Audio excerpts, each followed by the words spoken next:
So backing up the Qbittorrent data is pretty simple. So we have to make sure that Qbit is free from background, so there won't be any conflicts.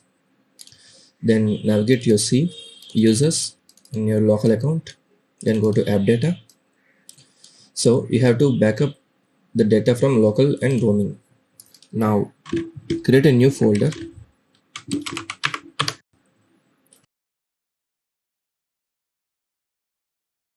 Then we have to create two more folders, one called local and one called roaming.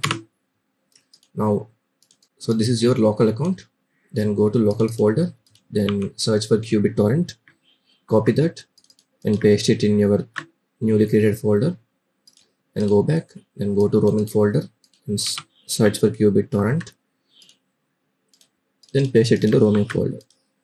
Now you have backed up the Qbit. So just to show you how you can restore, let me uninstall it.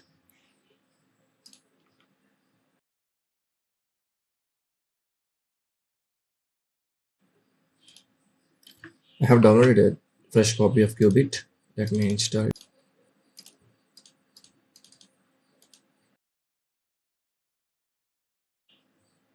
So as this is a fresh copy, you won't find any torrent data. So you have so in order to restore the data, just do the same procedure vice versa.